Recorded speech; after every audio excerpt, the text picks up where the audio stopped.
నమస్కారం, welcome to I dream. ధర్మ మార్గం విత్ విజిత కార్యక్రమానికి స్వాగతం.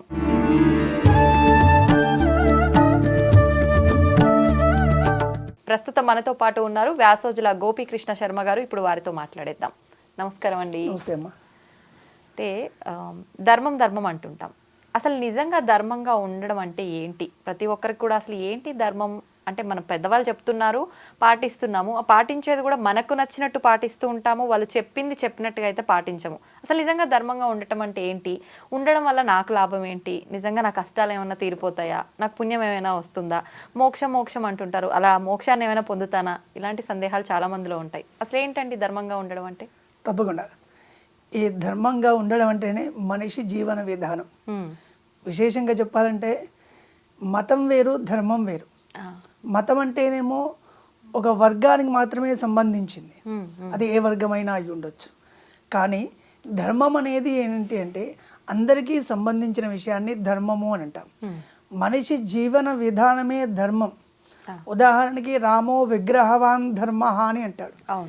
శ్రీరామచంద్రమూర్తిని చూడగానే ఒక ధర్మమే విగ్రహ రూపంలో ఉంది అని అనుకుంటాం. అంటే ఏంటి అంటే అక్కడ ధర్మము విగ్రహ రూపంలో ఉండడానికి అర్థం ఏంటి అంటే ఆయన జీవన విధానం అంతా కూడా ధర్మ మార్గంలోనే ఉంది. జీవన విధానమే ధర్మం. నలుగురు ఆదర్శంగా తీసుకునే విధంగా ఉండడమే ధర్మము. అంటే మనం ఆచరిస్తే 10 మంది దాన్ని యాక్సెప్ట్ చేసేలాగా ఉండాలి. అలాంటి ఆచరణనే ధర్మము అని అంటాం. ఆ ధర్మాన్ని పాటించడం వలన ఏం కలుగుతుంది, అసలు ఈ ధర్మం అంటే ఎక్కడి నుంచి ప్రారంభమవుతుంది అని మన శాస్త్రాలు చాలా చాలా గొప్పగా చెప్పాయి. దాంట్లో ఈ యుగ యుగాలు మారినా ఆ యుగానికి సంబంధించిన ధర్మాలు కూడా కొంచెం కొంచెం మారుతూ ఉన్నాయి. ఆ కాలానికి అనుగుణంగా ఇప్పుడు మనం కృతయుగంలో ఒక ధర్మం ఉండేది, త్రేతాయుగంలో ఒక ధర్మం ఉండేది, ద్వాపర యుగంలో ఒక ధర్మం, ఇప్పుడు మనం కలియుగంలో ఉన్నాం. ఈ కలియుగంలో ఒక ధర్మాలు మనకు చెప్పారు. ఈ ధర్మాలన్నీ కూడా మనుస్మృతి, యాజ్ఞవల్క్య స్మృతి అని కొన్ని స్మృతులు ఉన్నాయి. అంటే ఈ ధర్మాన్ని ప్రబోధించేవి. ధర్మం అంటే ఏంటి, ధర్మం ఎలా ఆచరించాలి, ఏ సమయంలో ఏ ధర్మాన్ని ఆచరించాలి అని మన శాస్త్రాలు చెప్పాయి. దాంట్లో భాగంగానే ఈ ధర్మము అనగానే ఉదాహరణకి మన వేదాలు చెప్తూ ఉంటాయి కదా, అసలు ధర్మం అనగానే ఏంటి, మొదలుగా ప్రారంభమయ్యేది ఎక్కడ అంటే మాతృదేవో భవ, పితృదేవో భవ అంటారు. అంటే పెద్దల్ని గౌరవించడం ధర్మం, పెద్దల్ని చూసుకోవడం ధర్మం, వాళ్ళ ఆశీర్వాదాన్ని పొందడం ధర్మం. ఈ ధర్మం అనగానే ఏదో ఒక పుస్తకానికి మాత్రమే, ఏదో ఒక సందర్భానికి మాత్రమే లిమిట్ కాలేదు. మన సనాతన ధర్మంలో సనాతన ధర్మం అంతా కూడా ఉదయం లేచినప్పటి నుంచి రాత్రి పడుకునేంత వరకు, మనిషి పుట్టినప్పటి నుంచి చివరి శ్వాస తీసుకునేంత వరకు ప్రతీది కూడా ధర్మబద్ధమై ఉండాలి. మీరు విద్యార్జన చేసిన, అర్థ సంపాదన చేసిన, ఇంకొక పని చేసిన అది ధర్మబద్ధంగానే ఉండాలి తప్ప ధర్మానికి అతిరిక్తంగా ఉండకూడదు. ఈ ధర్మం అంటే ఏంటి, మంచి పనులు చేయడమే ధర్మం. ఎవరిని ఇబ్బంది పెట్టకుండా మనము సన్మార్గంలో నడుస్తూ 10 మందికి మార్గదర్శనంగా ఉండడమే ధర్మం. ఉదాహరణకి శ్రీరామచంద్రుల వారు. అలా ఈ ధర్మం అంటే ఏంటి, అధర్మం అంటే ఏంటి, మళ్ళీ అక్కడ క్వశ్చన్. అక్కడ వచ్చినప్పుడు వేద ప్రణహితో ధర్మ అధర్మస్తద్విపర్యయ అని అంటారు. ఈ ధర్మం అన్నామండి మనం. ఈ ధర్మం అంటే ఏంటి అంటే వేదం చెప్పింది ధర్మం. వేద ప్రణహితో ధర్మ అన్నారు. వేదం ఏం చెప్తోంది, మనం ఎలా ఉండాలి, యజ్ఞ యాగాదులు ఎలా చేయాలి, మనిషి బాల్యావస్థలో ఎలా ఉండాలి, కౌమారావస్థలో ఎలా ఉండాలి, వృద్ధాశ్రమంలో ఎలా ఉండాలి, ఇవన్నీ కూడా మన ధర్మం చెప్పింది. దాన్ని ధర్మము అంటారు. మరి అధర్మము అంటే ఏంటి, వేదం ఏదైతే చెప్పలేదో అది అధర్మం. చెప్పిన దానికి విరుద్ధంగా చేయడం కూడా అధర్మం. అంటే ధర్మం అంటే వేదం చెప్పింది, వేదం ఏదైతే మనకు శాసిస్తుందో అది ధర్మము. వేదం ఏదైతే చెప్పలేదో అది అధర్మం. ఈ ధర్మ మార్గంలో ఉండడం ద్వారా మనకేం కలుగుతాయి, ధర్మ మార్గాన్ని మనం ఎందుకు ఫాలో కావాలి, ఎంచుకోవాలి, దాన్ని చూసుకోవాలి అంటే మనం ఏ పని చేసినా అది ధర్మబద్ధంగా ఉండాలి. ధర్మబద్ధంగా చేసిన పని కొంచెం నిదానంగా సక్సెస్ అవ్వచ్చు, కానీ అది శాశ్వతంగా ఉంటుంది. కొంతమంది అధర్మబద్ధంగా డబ్బు సంపాదిస్తూ ఉంటారు, కానీ కొన్ని రోజులకు అడ్రస్ లేకుండా పోతారు. మనం కొన్ని వేల మందిని ఉదాహరణగా తీసుకోవచ్చు. కానీ నిదానంగా ఉంది అనుకోండి, అదే ధర్మబద్ధంగా అర్థ సంపాదన నిదానంగా సంపాదిస్తాం, కానీ ఆ డబ్బు శాశ్వతంగా ఉంటుంది.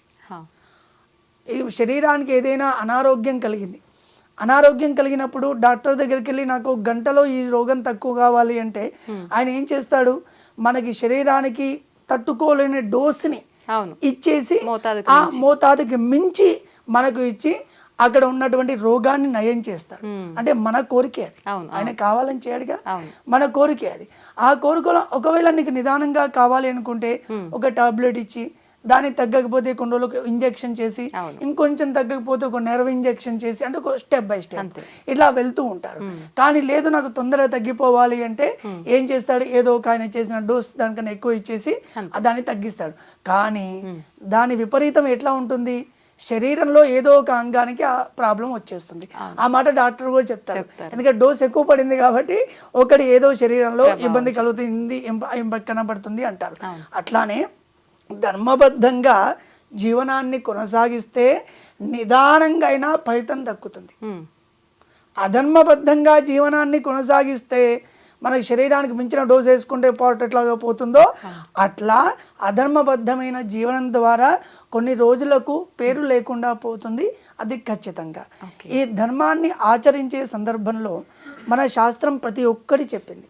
పిల్లలకి ఏ ధర్మాలు, ఆడవాళ్ళకి ఏ ధర్మాలు, మగవాళ్ళకి ఏ ధర్మాలు, ముసలి వాళ్ళకి ఏ ధర్మాలు అని ప్రతీది కూడా విభజించి ఉంది.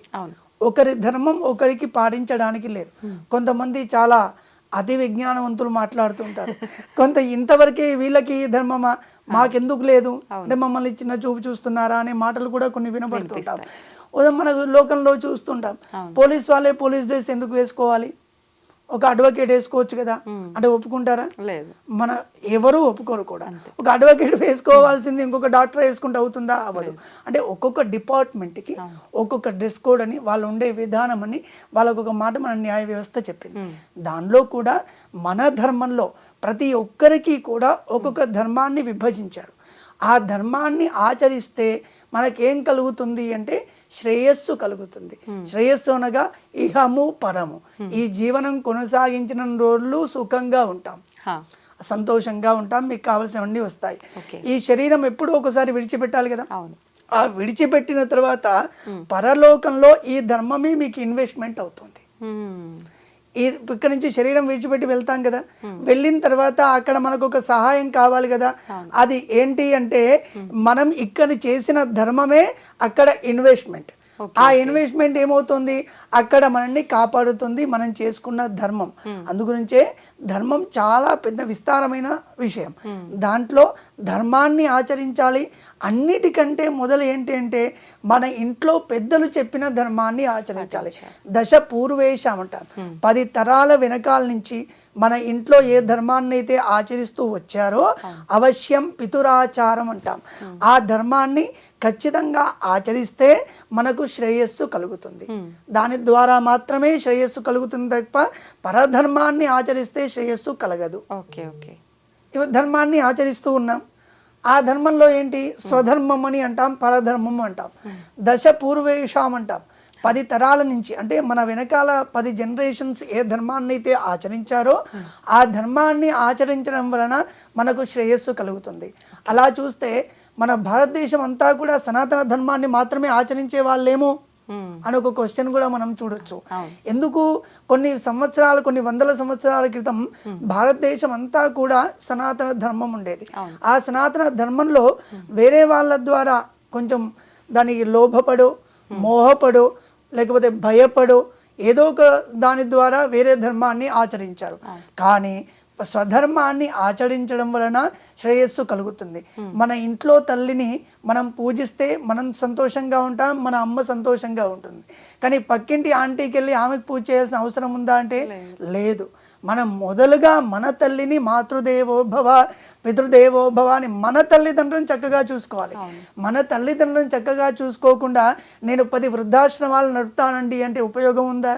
ఇంట్లో తల్లికి అన్నం పెట్టని వాడు నేను వృద్ధాశ్రమాల్లో 1000 మందికి భోజనం పెడుతున్నా అంటే ఉపయోగం ఉందా? లేదు. అట్లానే నీ ధర్మాన్ని నువ్వు ఆచరించాలి. స్వధర్మాన్ని ఆచరించి మన పెద్దలు మన వెనకాల ఉన్న వాళ్ళందరూ కూడా ఏ ధర్మాన్ని అయితే మనకు చెప్పారో ఆ ధర్మాన్ని ఆచరిస్తూ పరధర్మాన్ని గౌరవించాలి. పరధర్మాన్ని ఆచరించాల్సిన పని లేదు. స్వధర్మాన్ని ఆచరించాలి, పరధర్మాన్ని గౌరవించాలి. మన సనాతన ధర్మం ఎప్పుడూ కూడా ఏ ధర్మాన్ని ఇబ్బంది పెట్టదు, ఏ ధర్మాన్ని నిందించదు కూడా. అలాంటి గొప్పైన ధర్మమే సనాతన ధర్మం. సనాతన ధర్మంలో ధర్మాన్ని పాటించిన ప్రతి ఒక్కరూ కూడా యుగాలు మారిన చరిత్రలో నిలిచిపోయారు. అలాంటి గొప్పదైన ధర్మమే సనాతన ధర్మం. ఈ ధర్మము ఈ మతానికి ఒక హిందువులకే, ఒక క్రైస్తవులకే, ఒక ఇంకొకరికే అనే ఒక నియమంతో ఉండలేదు. ఈ ధర్మం అంతా కూడా అందరికీ యూనివర్సల్ లాగా ప్రతి ఒక్కరికి కూడా ఈ ధర్మంలో చెప్పిన విషయాలు నేర్చుకుంటే ఖచ్చితంగా శ్రేయస్సు పొందుతారు. నిజంగా చాలా చక్కగా వివరించారండి. ధన్యవాదాలు.